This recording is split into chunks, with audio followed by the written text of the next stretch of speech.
Bonjour, donc deuxième vidéo sur Schémaplique. Excusez-moi. C'est les tests sur la chaudière. Donc c'est une séquence de tests qui se fait en réel, toutes les 24 ou 72 heures, ça dépend des modes d'exploitation. Donc on peut avoir ça sur des chaudières à vapeur surchauffée ou à vapeur saturée. Sur les turbines gaz avec des GVR, c'est obligatoire. Les sécurités sont doublées. Donc en fait, vous avez un premier excès de pression, je mets sous tension. On a un premier excès de pression que vous avez ici, le B1, qui sert en fait à détecter une élévation de pression anormale. Là, on va dire qu'on prend la chaudière où vous voyez actuellement, la pression de service c'est 13 bars. Donc le limiteur est à 13 bars. On a des soupapes de sécurité qui vont déclencher à 15 bars. Mais les deux premières sécurités électriques doivent s'ouvrir avant. Donc, elles sont testées tous les jours, enfin tous les jours ou tous les 72 heures, par une manœuvre manuelle. Le déclenchement physique est obligatoire en fait. On n'a pas le droit de les. C'est pas juste un bouton qu'on appuie, c'est vraiment on déclenche la sécurité. Il y a plusieurs sécurités à tester. Donc là, en fait, le schéma ne concerne que l'excès de pression numéro 1. Sur l'écran, vous allez voir, le collègue va faire la séquence de test. Ça va relativement vite parce que là, il fait plusieurs générateurs d'affilée. Ça va relativement vite. Le temps est limité. On a 1 minute 30 là pour l'excès de pression. On a 1 minute 30 pour faire le test. Sur un niveau d'eau, c'est 2 minutes 30. Et la séquence de test ne doit pas excéder 3 minutes. 3 ou 5 minutes. Non, je crois que c'est. Bon, c'est précisé. Donc on a la séquence de tests globale avec tous les tests et on a les tests en particulier. Donc là on a le test excès de pression numéro 1, celui qui nous intéresse. Donc à l'écran vous avez le schéma pour gérer la séquence de test. Donc on va mémoriser les opérations faites par l'opérateur, à savoir il va d'abord commencer par demander la séquence de test totale, donc tous les tests. Il va commencer le premier test, donc notre excès de pression, on n'en a qu'un ici. Il va acquitter son test et ensuite, quand il aura fini normalement toute la séquence de test, donc les autres tests, il va acquitter la séquence de test globale. Voilà.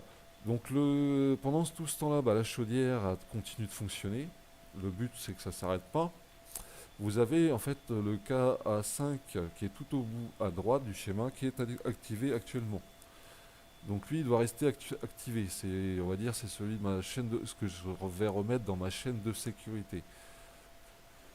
Normalement sont doublés. La chaîne de sécurité elle est plus compliquée que ça. Il y a une chaîne de sécurité à relais que vous avez une petite ébauche que vous avez là. Et on a la chaîne de sécurité automate. C'est deux chaînes de sécurité distinctes et elles sont faites à fonctionner en redondance, quoi. Donc ça c'est pour placer un peu le contexte. Donc maintenant on va exécuter la séquence de test. Je vais vous montrer la séquence de test normale et on va faire la séquence de test après. On va dire qu'on a un souci dessus avec le déclenchement de la sécurité. Vous allez voir en fait tous les contacteurs, enfin les relais qui sont en bas, qui vont mémoriser certains états. Il y en a qui vont rester enclenchés, il y en a d'autres qui s'acquitteront, enfin qui vont disparaître, ça va dépendre de la fonction. Donc ça va aller assez vite. On a de la temporisation, il y a 20 secondes, j'ai réglé à 20 secondes, je la changerai si ça va passer, si c'est trop court, on est parti. Donc là je vais procéder à la demande de test totale, enfin la séquence de test globale. Voilà, on va la mémoriser.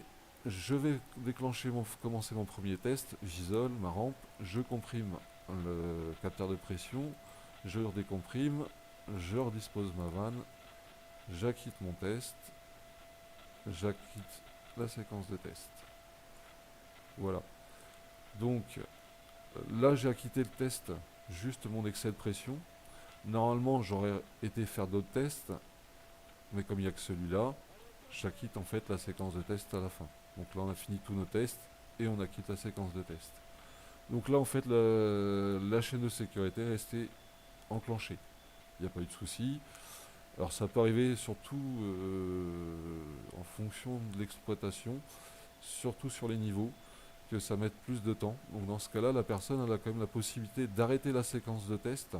Alors ça va dépendre de l'automatisme. Là, moi j'ai prévu qu'on puisse arrêter la séquence de test. Normalement, on a un commutateur, euh, comment dire, exploitation permanente ou exploitation en autocontrôle, ça s'appelle autocontrôle. Et dans ce cas-là, on change le mode d'exploitation en repassant en exploitation permanente. L'automate, il annule toutes les séquences de test et on va relancer la position autocontrôle qui demande automatiquement la séquence de test.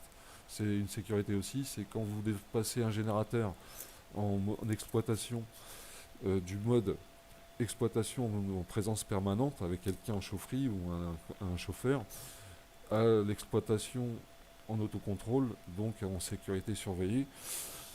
C'est une demi-heure pour faire les tests, sinon la chaudière plante. Enfin, la chaufferie va planter, la chaudière va planter. On peut avoir plusieurs chaudières dans une chaufferie. Voilà. Donc là, je vais déclencher un test et je ne vais pas aller jusqu'au bout. Donc je déclenche la séquence de test globale. Je commence le premier test. Et pour une raison XY, bah, je n'arrive pas à, on va dire, comprimer. Là, ça peut arriver que les vannes soient plus très opérationnelles, donc j'arrive pas à monter la pression et j'arrive pas à déclencher ma sécurité. Donc typiquement, là, la temporisation, on l'a vu battre, ça a été relativement rapide.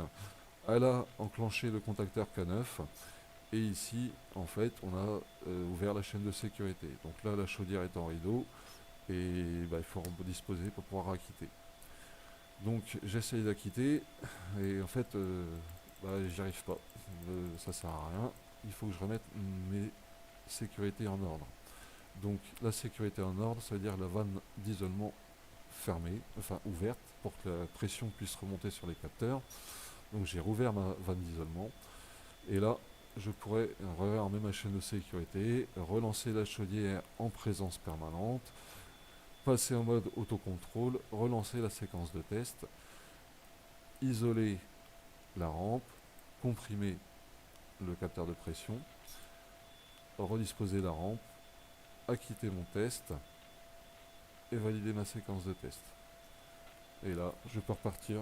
J'ai aller travailler sur autre chose parce que le but de l'exploitation, c'est pas juste de la conduite, c'est de la maintenance et c'est des métiers qu'on n'est pas toujours habitué et il faut savoir faire les deux. Autant la conduite, la maintenance que les travaux. L'exploitation, c'est un métier assez varié et assez passionnant. Donc voilà, moi c'est avec un petit peu avec tout ça que j'ai appris toutes ces choses passionnantes, enfin pour moi. Donc je vous les partage. Bon courage.